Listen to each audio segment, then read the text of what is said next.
दोस्तों, आज मैं आपके लिए नेक्स्ट टॉपिक लेके आई हूँ। आज का हमारा टॉपिक है पारिवारिक व्यय। तो पारिवारिक व्यय क्या होता है, हम इसके बारे में जानेंगे। पारिवारिक व्यय के प्रकार कौन कौन से होते हैं, इसके बारे में डिस्कशन करेंगे।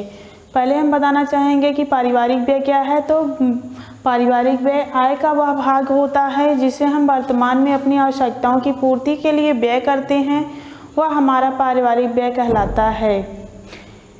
आय का वह भाग जिसे हम अपनी वर्तमान आवश्यकताओं की पूर्ति के लिए उपयोग करते हैं या जो खर्च करते हैं, वही हमारा पारिवारिक व्यय कहलाता है। यहाँ पे हमने लिखा हुआ है पारिवारिक व्यय किसी निश्चित अवधि से संबंधित परिवार द्वारा अर्जित आय के उस अंश को पारिवारिक व्यय कहा जाता है जो परिवार के सदस्यों की विभिन्न आवश्यकताओं की पूर्ति के लिए व्यय होता है।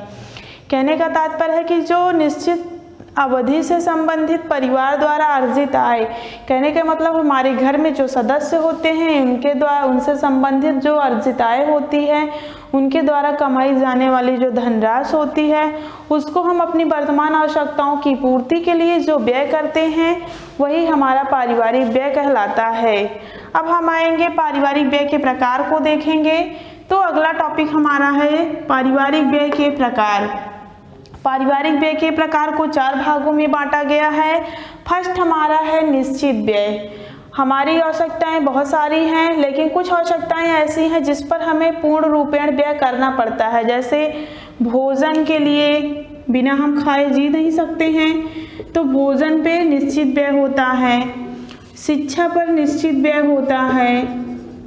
आवास पर अगर हम अस्थायी आवास में रहे हैं तो आवास पर हमारा निश्चित व्यय होता है। उसके बाद आता है अर्धनिश्चित व्यय। कुछ व्यय ऐसे होते हैं हमारी वर्तमान आवश्यकताओं में जो अर्धनिश्चित होते हैं, जैसे मौसम के अनुकूल वस्त्र लेना। जैसे मौसम में परिवर्तन होता है तो मौसम के हम अनुकूल वस्त्र लेते हैं, तो ये अर्धनिश्चित व्यय होता है। या कभी कोई आकस्मिक आवश्यकताओं की या कभी कोई अचानक हमें किसी चीज़ की आवश्यकता पड़ जाती है, तो वह हमारा अर्धनिश्चित होता है। कहने का मतलब है इसमें हमारी आवश्यकताएं बढ़ती भी हैं और घटती भी हैं, यह हमारा अर्धनिश्चित व्यय होता है। उसके बाद आकस्मिक व्यय। आकस्मिक व्यय भी हमारी आवश्यकताओं में आता है, या परिवार में होने वाला व्यय आकस्मिक व्यय भी होता है। जैसे हमारे घर में कोई धार्मिक पूजा पाठ होता है, धार्मिक तीज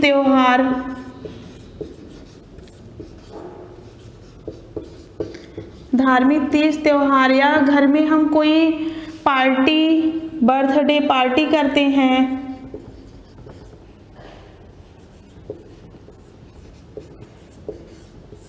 या शादी विवाह उत्सव आदि।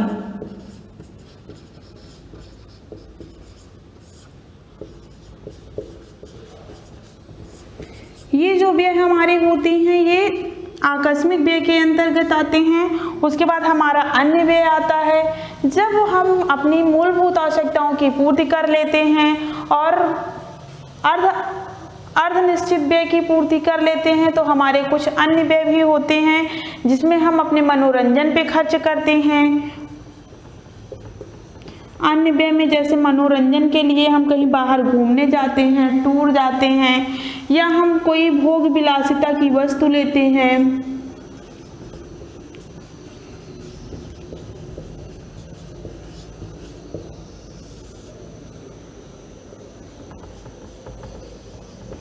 तो कहने का तात्पर्य है अन्य व्यय में वह व्यय आता है जब हमारी आय अधिक होती है और हम अपनी धनराशि में कुछ बचत किए रहते हैं, तब हम अन्य व्यय करते हैं। जैसे मनोरंजन के लिए हम घर में टीवी लगवाते हैं, या कहीं घूमने जाते हैं, भोग विलासिता की वस्तुओं को उपयोग करते हैं। जैसे घर में एसी लगवाते हैं, रेफ्रिजरेटर लेते हैं, कूलर नहीं है पंखे से काम चला रहे हैं तो कूलर लेते हैं, तो यह हमारा अन्य व्यय के अंतर्गत आता है।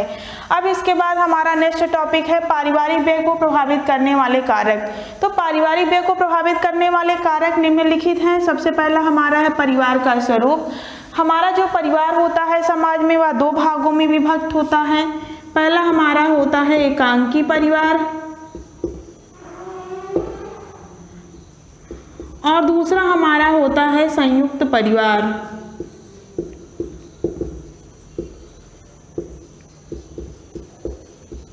तो परिवार का जिस प्रकार से स्वरूप होता है उसी प्रकार से व्यय होता है।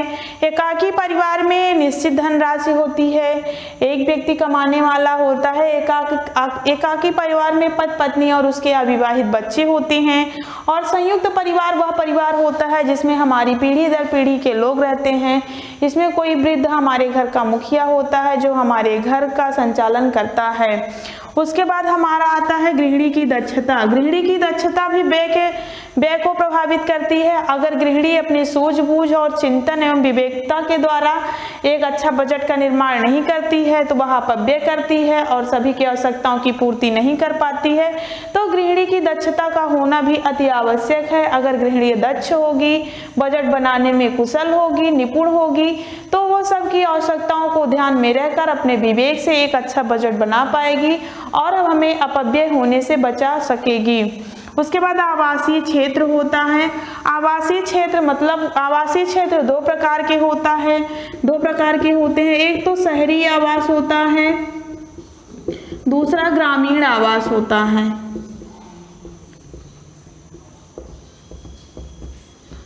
शहरी आवास में अगर हम निवास करते हैं तो हमारे घर में व्यय अधिक होता है। ग्रामीण आवास में अगर हम निवास करते हैं तो हमारे घर में व्यय कम होता है, क्योंकि ग्रामीण आवास में हम सारी सुख सुविधाओं का उपभोग तुरंत नहीं कर पाते हैं।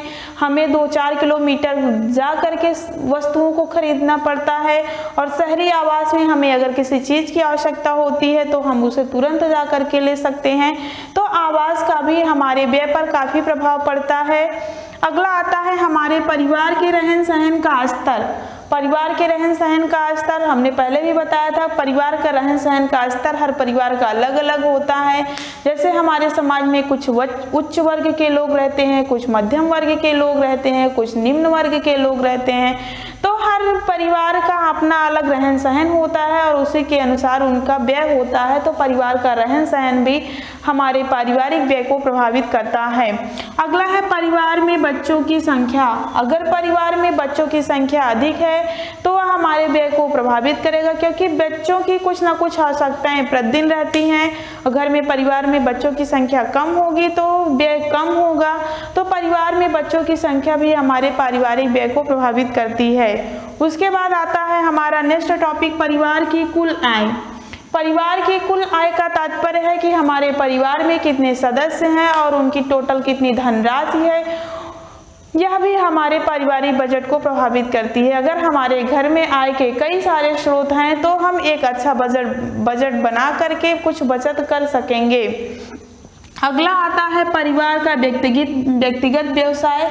तो परिवार का व्यक्तिगत व्यवसाय भी पारिवारिक व्यय को प्रभावित करता है। जैसे अगर मान लो हमारे घर में कोई नौकरी पेशे से है, जैसे कोई डॉक्टर है, कोई वकील है, तो जो वकील है वह कोई शिक्षक है तो शिक्षक जो है पुस्तकालय पे कुछ व्यय करेगा, चिकित्सक जो है चिकित्सालय के लिए व्यय करेगा, दवा पे व्यय करेगा। और अगर कोई वकील है तो फाइल या आने जाने में व्यय करेगा।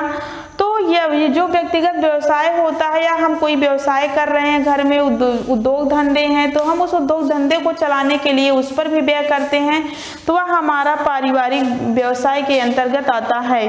अगला है हमारे घर की सामाजिक तथा धार्मिक परंपराएं। तो सामाजिक तथा धार्मिक परंपराएं भी हमारे पारिवारिक व्यय को प्रभावित करती हैं। जैसे हमारे समाज में, हमारे घर परिवार में ऐसे बहुत सारे सामाजिक धार्मिक परंपराएं होती हैं जिनमें व्यक्ति अपना व्यय करके समाज में अपना प्रतिष्ठित सम्मान प्राप्त करता है, अनुष्ठान करवाता है, यज्ञ करवाता है। तो ये सारी सामाजिक एवं धार्मिक परंपराओं के अंतर्गत आता है जो हमारे व्यय को प्रभावित करती हैं। आशा करती हूँ आज का हमारा यह टॉपिक आपको पसंद आया है। अगर पसंद आया है और बेहतर ढंग से समझ में आया है तो हमारे चैनल को लाइक करिए, शेयर करिए, सब्सक्राइब करिए। हंसते रहिए, खुश रहिए, मुस्कुराते रहिए। जय हिंद, जय भारत।